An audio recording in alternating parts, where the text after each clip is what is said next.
These guys, Mike, they love it. They're looking at it, they're smiling, they're chomping at the bit. They're going to come right at each other. Rashidi Ellis, veteran of 25 pro fights against David Grayton, 18 pro fights under his belt. Grayton was a member of the Destroyers last year, had a 2-3 record in TCL combat. He's a southpaw, 36 years of age. Rashidi Ellis just turned 30, so great experience here on both sides. A very well-matched bout here. Speedy Ellis trying to show off some of that speed early.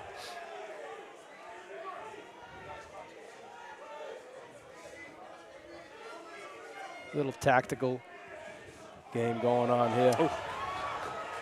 Some dirty boxing here. These guys getting tied up early.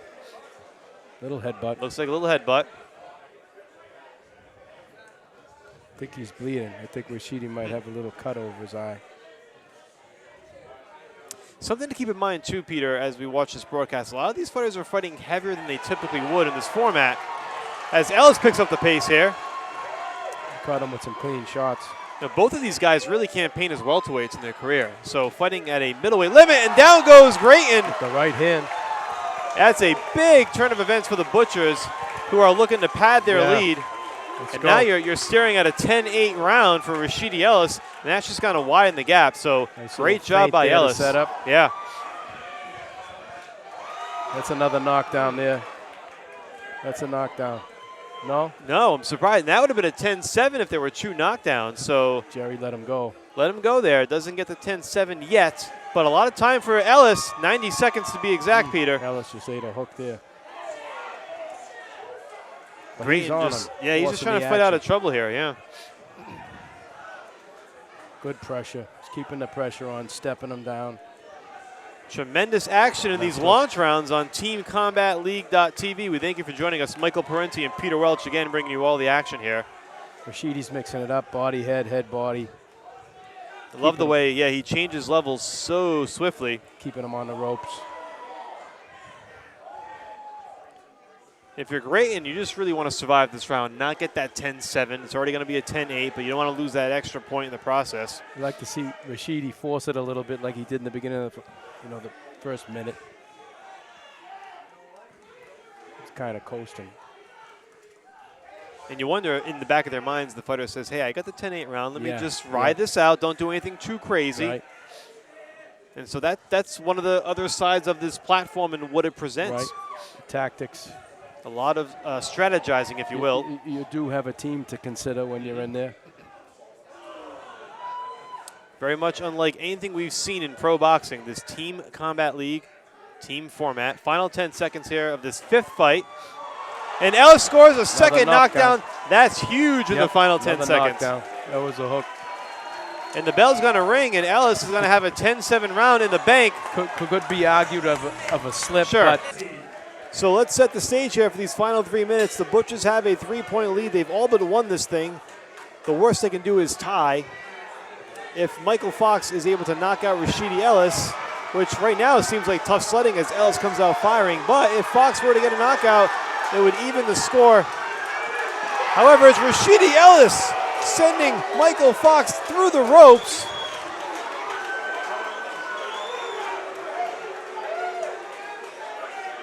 And that is scored a knockdown, I believe. I didn't see a count, but that appeared to be a knockdown. If that's the case, this is all but in the bag for the Boston Butchers as Rashidi Ellis trying to close it out in style in front of the hometown crowd. And he's swinging for the fences. Oh, absolutely. Even knowing where the score is, he's coming to end it in style. The crowd chanting, Boston, Boston. It's a true home field crowd. This is what you love to see. This is really what this unique element brings to the sport. This is great, Mike. What an awesome night. Now Michael Fox has a real uphill battle. Almost impossible at this point for DC to tie. It's impossible for them to win it based on what the scorecard shows.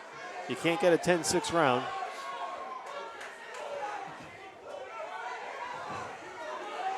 Ooh, nice shot there by Ellis. Just turning, fighting on angles here against Fox. Final 90 seconds and what looks like going to be a narrow but hard-fought win for the Boston Butchers in their TCL opener.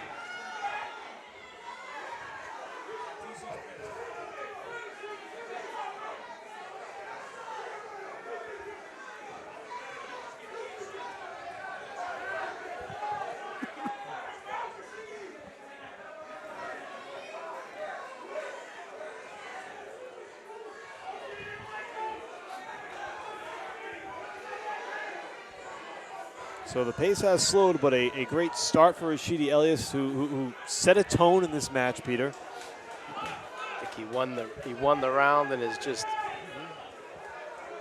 right now not a lot that Michael Fox can do.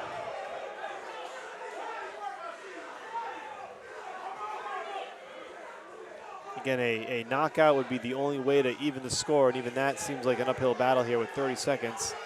And don't call Ellis speedy for nothing. He's a tough guy to land on and connect with. Only one pro loss in his career. It's been a tremendous career at that. Now, Michael Fox, to his credit, came into this bout 2-2 in TCL combat, 22-4 overall as a pro. Very tall, lanky southpaw from up in Marlboro, Maryland. Very tough fighter. Boy, Ellis really brought it to him tonight. This is a guy who once challenged for a WBA World Interim Welterweight title. So this, Michael Fox is no slouch. Ellis did a great job tonight, and it looks like, by all accounts, your Boston Butchers are going to move to 1-0 in TCL combat in their inaugural bout here at the Oceanside Riviera. What night of action. Fox did a lot better than I thought he would against Ellis. Really good. Yeah, you know, it was a desperation moment there for DC where they needed a knockout just to even it out, but Rashidi Ellis came out so strong that he really left no opportunity for Mike.